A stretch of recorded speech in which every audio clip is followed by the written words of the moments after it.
Y en la entrevista principal vamos a conversar con el capellán general del Hogar de Cristo, que ha estado aquí otras veces, José Jurasek, porque está pasando una cosa, Pepe, que es bien interesante.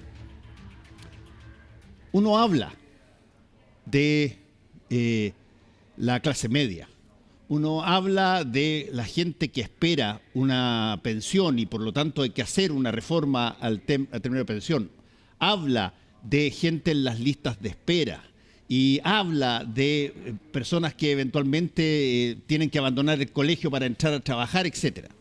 Y hay un segmento de chilenos que para todos los efectos prácticos son invisibles, que son personas que no tienen la posibilidad de tener pensiones, que no tienen trabajo muchas veces, que hacen básicamente pololos o lo que les resulte, y que son números enormes de personas y que normalmente no entran dentro de las coordenadas de beneficios o de progreso en términos del país. ¿Por qué no nos cuesta un poquitito tú de eso que eres capellán general del Hogar de Cristo? Bueno, gracias Fernando, un gusto estar aquí de nuevo contigo. Ya no me acuerdo cuándo fue la última vez, tiene que haber sido a lo mejor a principios de este año. Sí, al principio del año puede ser. Y sí, pues efectivamente hay un grupo importante de gente invisible y yo me atrevo a decir, fíjate que hace un mes más o menos estuviste también aquí con María Isabel Robles, nosotros presentamos un estudio que se llama ¿Dónde envejecer? Porque la verdad que hoy día el número que está creciendo a pasos agigantados y es cosa de... Nosotros llevamos a aportar, no sé cuántos años tienes tú, pero las personas mayores... Yo tengo 68. 68, ya calificas de persona mayor, o sea, tienes sí, no, derecho... yo califico de viejo... Te dan la fila, sí. te dan el asiento en el metro, no sé, bueno. Ahí hay un grupo importante de personas que están en sus casas y que por distintas razones ya tienen movilidad reducida. Y ellos son sujetos de pensión, la mayoría tiene su cuenta RUT y recibe ahí los beneficios que ofrece el Estado, ya sea la PGU o distintos otros tipos de prestaciones, pero claro, efectivamente hay muchísimos de ellos que son invisibles y que además no protestan ni salen mucho reclamando nada. Claro, porque tú tienes, por ejemplo, el caso de los inmigrantes, que es una cosa que ustedes también se han preocupado. Sí. El caso de los inmigrantes, tú los ves, los escuchas en otro tono de castellano y por lo tanto tú te das cuenta de que existen porque intersectas con ellos, ya sea porque contratas a alguno o porque los veo, porque te venden algo, en fin, o porque te asaltan a veces. Pero el punto es que los ves y funcionan. Ahora, tú tienes un montón de chilenos que no entran en las estadísticas que normalmente se dan respecto de las posibilidades de mejorar o de progresar. ¿Cuántos somos de eso? Incluyendo probablemente muchos de los extranjeros que han venido y que me imagino que no todos terminan, no sé, creando una startup. No, pero la verdad que tanto los extranjeros como los chilenos se comportan más o menos igual. Voy a decirte algo, nosotros por ejemplo en el Hogar de Cristo el año pasado más o menos atendimos a 45.000 personas y de eso más o menos un 8% son extranjeros o migrantes, que es más o menos la proporción de extranjeros que hay en Chile. Entonces yo creo que en general el migrante, ya está el volumen de personas migrantes que se comporta estadísticamente más o menos muy parecido al chileno. Y los números de pobreza, por ir a estadísticas así duras, hablan de que la extrema pobreza en Chile ha disminuido muchísimo. Pero se está evaluando también, hay una comisión que está evaluando particularmente la caracterización socioeconómica, porque tenemos la impresión de que están subvalorados los datos, o sea, que son muchos más que lo que los datos nos dicen. Los datos oficiales esconden un poco la realidad. Entonces eso es lo mismo que tú me estás diciendo. Te voy a dar un ejemplo. La PGU, la Pensión General Garantizada Universal, perdón, llega hasta 250.000 pesos. Si una persona recibe eso, estadísticamente ya sale de la pobreza por ingreso. Entonces, por eso en las personas mayores que reciben este instrumento público, la pobreza todavía es mucho menor, pero eso la verdad que no es cierto, porque además una persona mayor tiene muchísimos más gastos de salud, de un montón de otras cosas. Entonces hay un tema ahí con los instrumentos que tenemos para medir y para evaluar, ¿no? Va a venir ahora una actualización de esta encuesta y ahí va a estar la tentación. Por eso lo bueno es que va trascendiendo los gobiernos, porque la tentación siempre de la autoridad es decir, vamos mejorando. Y qué duda cabe, si en Chile, y te voy a contar algo que nos pasó hace poquito, estuvimos en una actividad en las Naciones Unidas en Nueva York, fuimos con Juan Cristóbal Romero, el director ejecutivo del Hogar de Cristo, y estaba la presidenta Bachelet, la embajadora Narváez, y el embajador de la India ante las Naciones Unidas se congratulaba de estar con los chilenos y decía, ojalá que la India esté el año 47, cuando cumplan 100 años de independencia, esté al nivel que está Chile hoy y haya logrado el salto en reducción de la pobreza que ustedes han tenido. Entonces, es bien impresionante que nosotros aquí en Chile más bien tendemos a subvalorar. A subvalorar, a mirarnos en menos de los inmensos progresos que ha habido, y en otros lados, la verdad que nos miran como un ejemplo. Es cierto que somos un país relativamente pequeño, pero ahí hay algo que creo que tenemos que...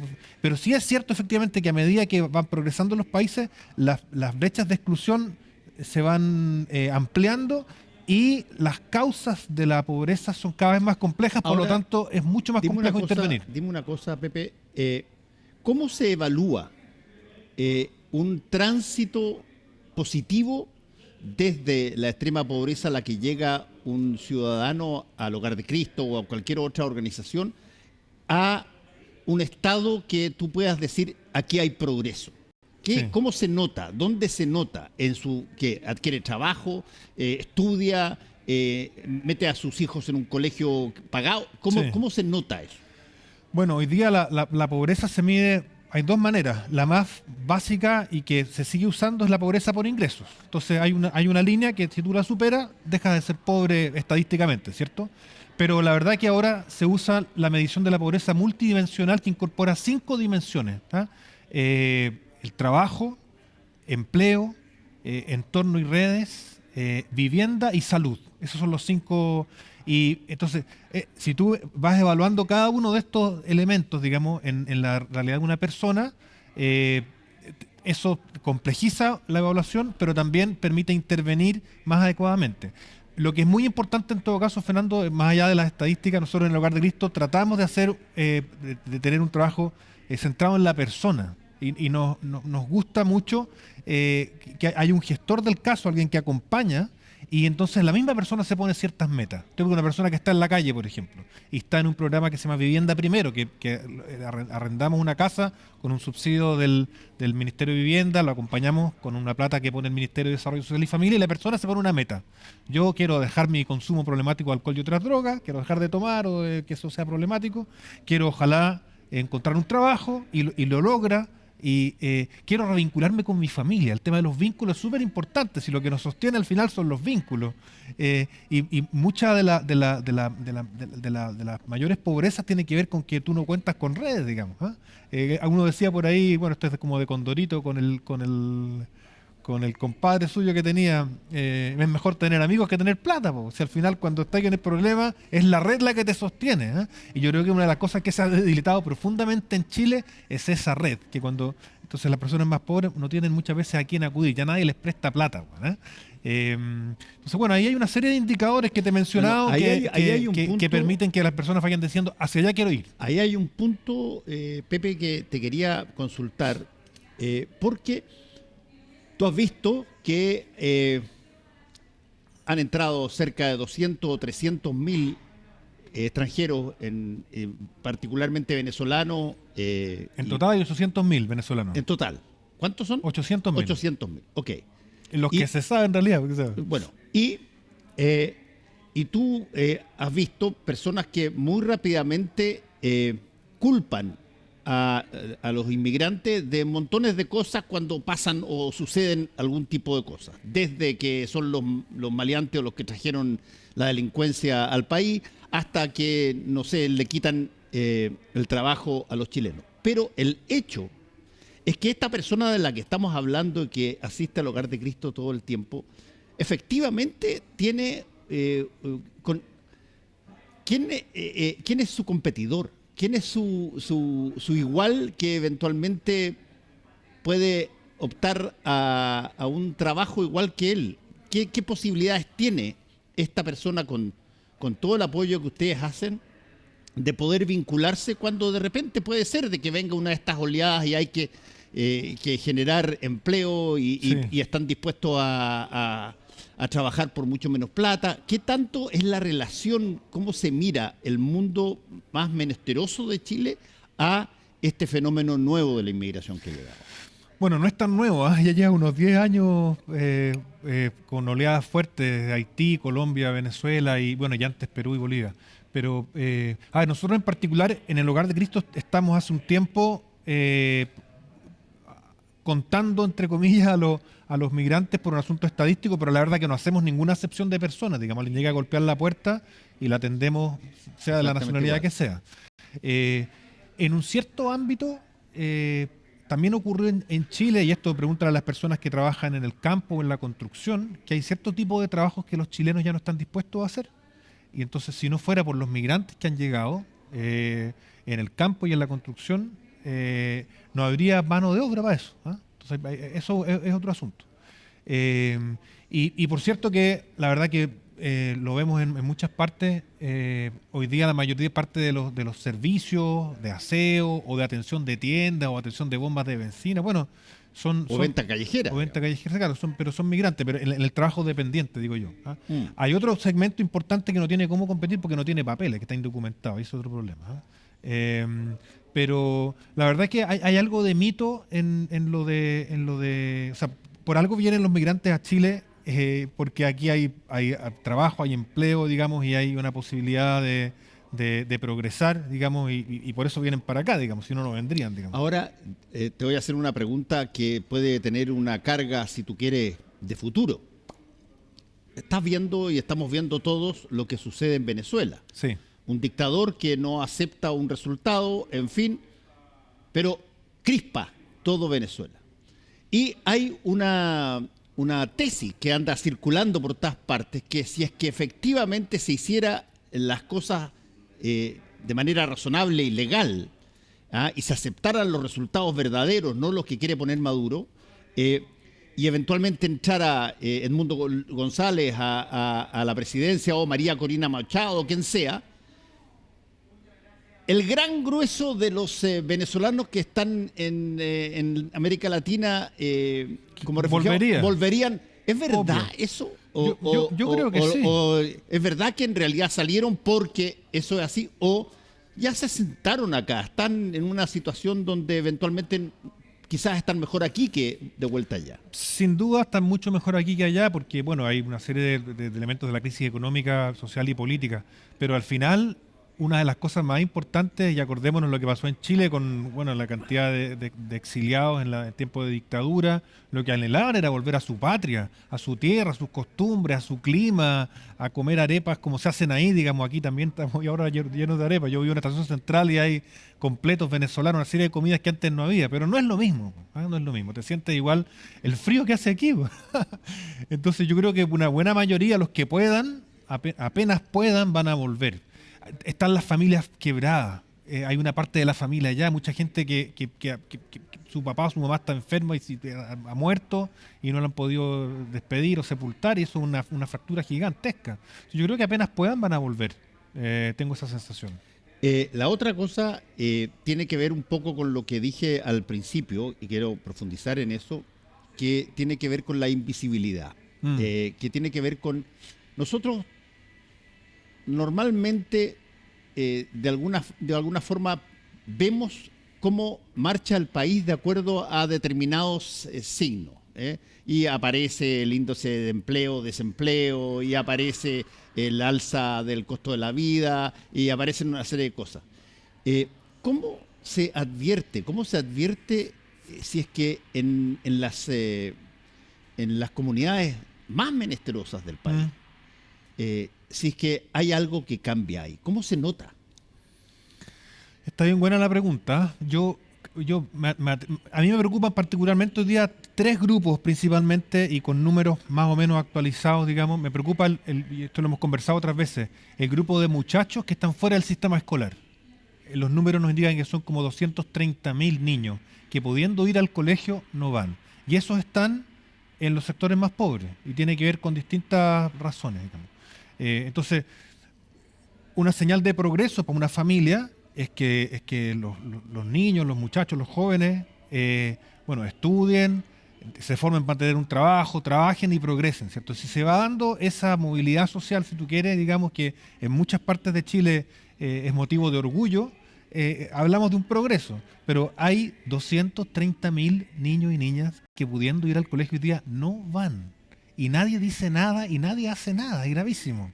O sea, yo creo que ese es el problema más grande de Chile, porque no es solo un problema por hoy. Si una persona no se prepara para el trabajo, para desarrollarse plenamente, bueno, termina capturado por las bandas, por las drogas, bueno, para nada, digamos, muy triste, digamos. ¿Y cuántas, voy a decirlo así, cuántos Neruda, cuántos Mistral, cuántas Francisca Crobeto, cuántos Mazú se están perdiendo porque no han podido, con el apoyo de su familia y de las instituciones, desarrollarse? Hay un número que es grande. El otro número grandote también, y que no tenemos los datos, es las personas en situación de calle, ha aumentado eso también. Los números oficiales hablan más o menos de 20.000, yo creo que es como el doble. ¿Ah? Y el otro número grueso también, que coincide a veces con lo de los niños que no están yendo al colegio, son estas personas mayores en sus casas que a veces dejan al niño con el abuelo o con la abuela cuidándola. Ese es un número que está creciendo muchísimo y que creo que también tendríamos que saber cómo abordarlo, digamos. Entonces, bueno, el progreso se nota en distintos indicadores, por así decirlo, de bienestar. O sea, que cuando mi abuelo o mi abuela en la casa necesita una atención médica, bueno, pueda ir al consultorio y se la brinden. Y a veces pasa que existen las prestaciones y ni siquiera la persona tiene la manera de llegar. Bueno, nosotros hacemos mucho de eso. Tenemos un programa de atención domiciliaria y vamos casa por casa y conectamos a las personas con los servicios del Estado o a veces con de otras organizaciones, y eso es algo que hay que hacer, digamos, porque si no se atiende, genera mucha rabia, le genera rabia al niño, al joven, que es el que después eventualmente va a salir a protestar, pero no solo por él, porque ve que su abuelo, o abuela o persona mayor en la casa que lo quiere mucho, bueno, no tiene los servicios que necesita, digamos. Entonces hay un asunto, nosotros estamos preocupados en el Hogar de Cristo en particular de aumentar el bienestar de las personas, de reducir la pobreza, de cuidar particularmente a las personas más vulnerables, y ojalá que eso fuera una cruzada grandota que nos convocara a todos en Chile. Yo, como exalumno del Colegio San Ignacio Alonso Valle, conocí el Hogar de Cristo desde el principio, conocí Techo en un momento dado, conocí todo lo que hizo el padre Campos en torno a Lebu y en las zonas mapuches y toda una serie de cosas que se hacían. Ahora, ¿qué tanto de eso se ausculta, se menciona, se informa? ¿Cómo funcionan estas organizaciones, no solamente las sacerdotales o las eclesiásticas, sino que también las otras? ¿Cómo funcionan cuando tienen que trabajar con personas que prácticamente viven en la calle? Por lo tanto, tienen unas características que son probablemente mucho más distintas que las otras personas. Sí, pues bueno, el Hogar de Cristo en particular tiene 3.000 trabajadores. Los curas somos re pocos, es una obra laica, si tú quieres, así y profesional, digamos, y entonces hay trabajadores sociales, técnicos sociales, y que todo este tipo de trabajo con las comunidades, bueno, se estudia y se aprende, digamos, y vamos tratando también de aprender sobre lo que hacemos, digamos, y para ver cuáles son las cosas que resultan mejor, digamos, ¿eh? Y siempre preguntándole a las personas qué es lo que quieren, porque habitualmente ocurre, o una tendencia antigua era de pensar que el que había estudiado sabía lo que la persona necesita. No, nadie sabe más que cada cual necesita que sí mismo, ¿eh? Entonces es muy bueno preguntar, digamos. Y intentamos, entre las obras vinculadas a la Compañía de Jesús, tú mencionaste varias, el Hogar de Cristo, Techo, está el Servicio de Ayuda a Migrantes, el Infocap. La verdad que en el universo grande de necesidades que hay, lo que hacemos es un poquito, digamos, ¿eh? El universo de necesidades es mucho más grande. Entonces, tenemos en el ADN nuestro la colaboración y la incidencia y colaborar con quien sea, digamos, otras organizaciones, con el Estado, y tratamos entonces de empujar para que la sociedad se haga cargo y el Estado se haga cargo de la necesidad. Hay algo, José Jurasek, hay algo en el ámbito legislativo, en el ámbito de ideas, que esté dando vuelta y que a ti te parezca que es algo que tiene que ser generado como una política, como una política pública que no se ha hecho y que eventualmente podría hacerse, que otros países eventualmente lo hacen, sí. y aprender de cómo enfrentar eso. Quiero mencionar tres. A ver. Una, particularmente para los muchachos expulsados del sistema escolar, ahí el Hogar de Cristo tiene la Fundación Súmate. Hemos ya conseguido que el Consejo Nacional de Educación haya aprobado una modalidad de escuela de reingreso para atender las particularidades. Son muchachos que por decirte, dejaron de ir al colegio 2-3 años, tienen un rezago, entonces ya no les resulta ir al colegio habitual. Entonces creamos una modalidad que es un poco más cara, pero para que funcione requiere una subvención un poco mayor por persona. Y eso está entrampado en el Congreso. Entonces aquí hago un llamado al Congreso, señores parlamentarios, en el Senado y la Cámara de Diputados, por favor, agilicen la tramitación de este proyecto de ley para que se asignen los recursos necesarios para las escuelas de reingreso. Eso es una cosa... De reingreso. Así se llama, la modalidad escuela de reingreso. Eso es una necesidad acuciante y que, bueno, de hecho tenemos la próxima semana en el GAM un seminario que se llama Sillas Vacías, justamente para evidenciar esta necesidad. Ahí hay un temazo y que esperamos... Hicimos un estudio, digamos, te lo puedo compartir, Fernando, para que lo compartas también en tus redes y también aquí las personas de CNN que nos escuchan, en que demostramos que esto es eficaz y lo hemos probado en algunos lugares. Entonces, pero no tenemos la capacidad para hacerlo crecer. Entonces, eso es una cosa. Esa es la primera. La primera. Segunda, en el caso de las personas mayores, Sí. estos programas de atención domiciliaria, porque no me acuerdo exactamente las cifras, pero me parece que al 2050 va a haber un tercio de personas mayores en Chile. O sea, un tercio de la población total va a tener más de 60 años. Va a ser imposible que todas las personas vayan a hogares de ancianos, como se llama antes, a residencias de personas mayores. Por lo tanto, hay que avanzar hacia modelos de atención en las casas. Y para eso se necesita, ahí está la política nacional de cuidado, que lleva un buen tiempo, pero ha sido insuficiente en los números que atiende. Entonces ahí también creo que habría que agilizar. Hay algunas propuestas que están avanzando, particularmente Cecilia Morel en el gobierno anterior, el gobierno del presidente Piñera, el segundo gobierno de Piñera, avanzó con la que se llama la ley de envejecimiento positivo, y hay algunos instrumentos ahora también que están avanzando, pero también va muy lento, y creo que ahí hay algo en lo que se puede avanzar. Y en calle, particularmente para las personas en calle, que sería el tercero, promover el programa Vivienda Primero, que es Housing First, una modalidad que importamos desde Estados Unidos, Canadá y también en otras partes de Europa. Es la tendencia que la casa primero, tú te preocupas, se ofrece un subsidio de arriendo y de a 2 personas viven en una casa, y eso les permite florecer, recuperar hábitos, recuperar el interés por vincularse con la familia, que es lo que sostiene lo que decía antes, y también en muchos casos recuperar el trabajo, bajar el consumo de alcohol y otras drogas y reinsertarse en la sociedad. Y eso tendría que crecer. ¿Cómo funciona eso? ¿Cómo se otorgan esas casas? Eso funciona a través de fundaciones, organizaciones como el Hogar de Cristo, pero hay 2 o 3 más que también lo operan, y es un subsidio que se da a la persona, un subsidio de arriendo.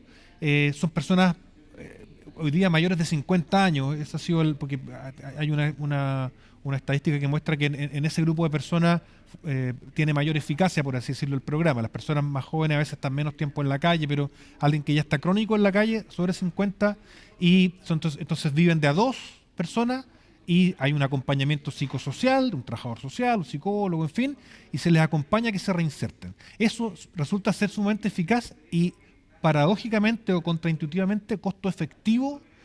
O sea, voy a decir algo.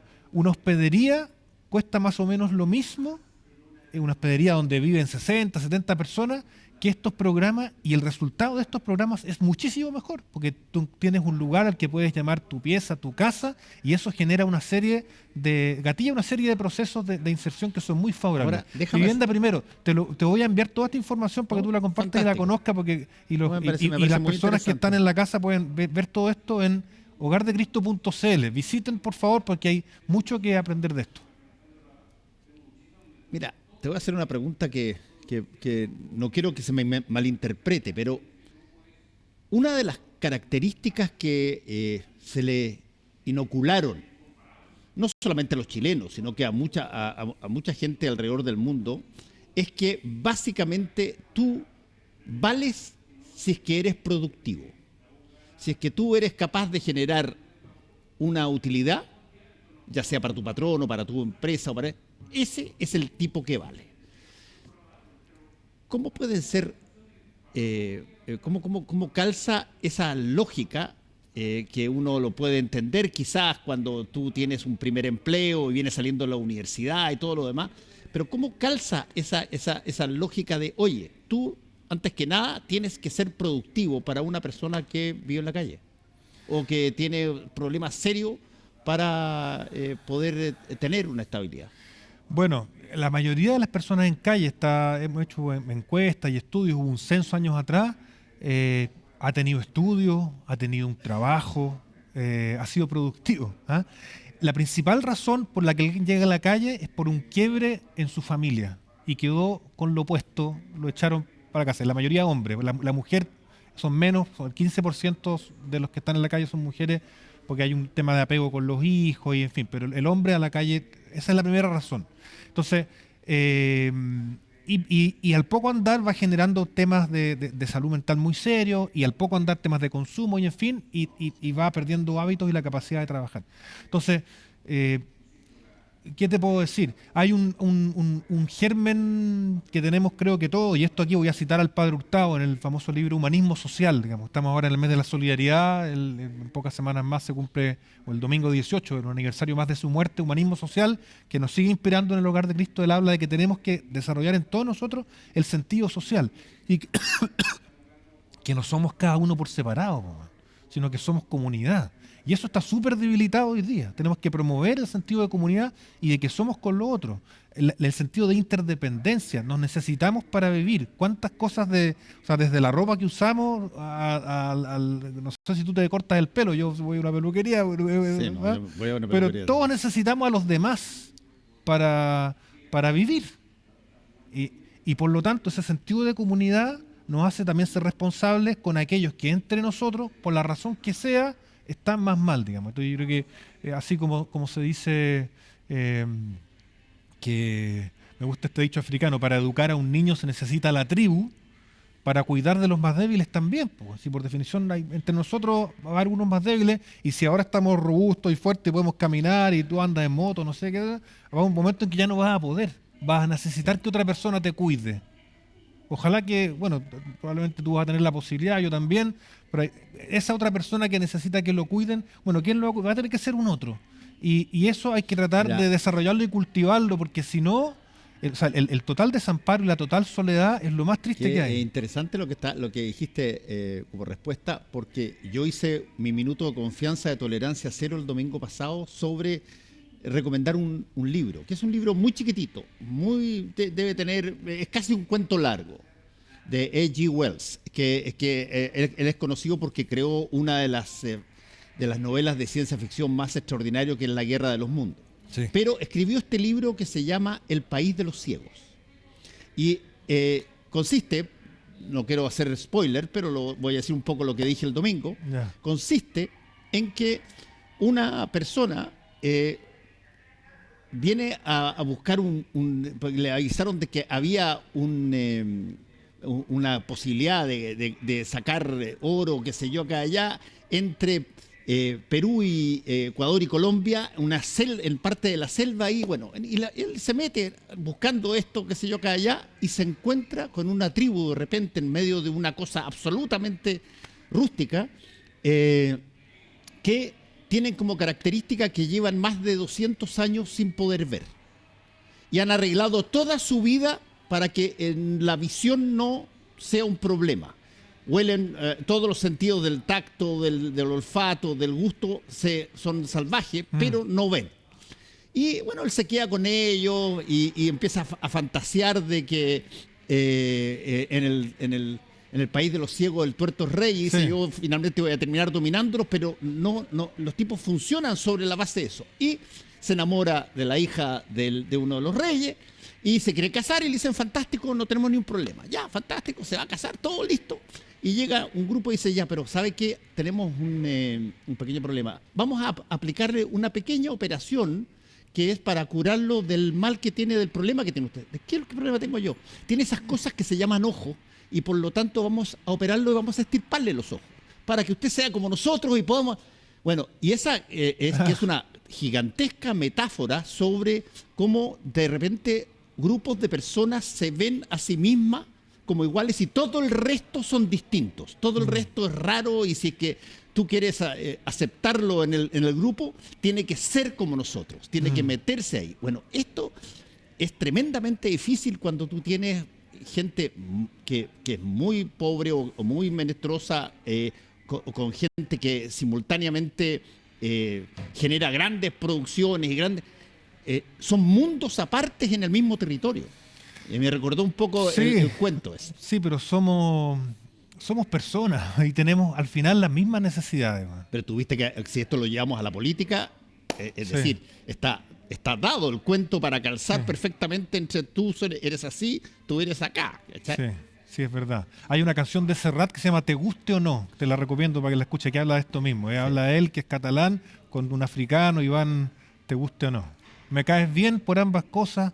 No me acuerdo ya cómo era, pero no lo voy a cantar aquí, discúlpeme. ¿Te guste o no? Se la recomiendo. Bueno, pero ahí hay un problema que es que tenemos una sociedad que tiende a acercarse a aquellos que se le parecen. Y cuando las personas no se le parecen o no son atractivas desde el punto de vista, básicamente se excluye. Sí, y eso no solamente en lo político, también en lo social y también en un montón de otras variables. Tenemos hoy día una sociedad casi perfectamente segregada por el poder adquisitivo, digamos. Y también en ámbito, voy a decirlo así, pensando en los migrantes que estábamos conversando también, la gente busca a sus iguales, digamos, para poder convivir y las culturas, digamos, el sentido de pertenencia que todos necesitamos, bueno, se cultiva en una parroquia, en un club deportivo, en un club de ancianos, en fin, tú buscas más o menos a las personas con las que tienes afinidad. Efectivamente, así es. ¿Y eso qué tanto afecta el que tú tengas pensamiento grupal? Yo estaba pensando en el concepto de psicología social, en inglés, el group thinking, que es el pensamiento grupal que funciona muy bien en los partidos políticos, que funciona muy bien en los hinchas de un equipo de fútbol, que funciona muy bien en los fanáticos de un determinado artista, pero cuando llevamos a la sociedad, bueno, que tú estés dividido entre grupos de distintas cosas y no aceptes a otro que no sea como tú, es una cosa bien jodida. Dicen que pasa también en las redes sociales, que te van blindando de tal forma que uno escucha y conversa más o menos y se entera más o menos de las cosas y dice, oh, mira qué interesante, todos piensan como yo. Y resulta que uno se mueve un poquito más allá. Claro, yo creo que hay que saber abrazar la diversidad que somos, ¿no? porque somos diversos. En la iglesia, en el Chile, en todos lados, digamos, hay una diversidad que tiene que ver con que cada persona es distinta y eso no tomarlo como una amenaza, digamos. Cuando lo tomamos como una amenaza, nos atrincheramos y eso hace que se produzcan desencuentros. Y voy a volver a lo del mes de la solidaridad. Necesitamos propiciar espacios de encuentro entre los chilenos, digamos, porque si no, de lo contrario, nos vamos cada uno a parapetar en su trinchera ideológica, voy a decirlo así, o trinchera de clase o de lo que sea, digamos, y eso la verdad que no construye un país, sino que todo lo contrario, pues lo va minando y va minando el tejido social, que es el que creo que hace que nos sintamos parte de una comunidad más grande. Y eso creo que hay que cuidarlo muchísimo, porque si no, bueno, partíamos hablando también de Venezuela, se da límites como ese, digamos, pero que bueno, también lo hemos vivido en nuestro país, y para qué no, o sea, es cosa de mirar un poquito la historia, digamos, así que eso hay que cuidarlo mucho. José Jurasek, muchas gracias por haber estado con nosotros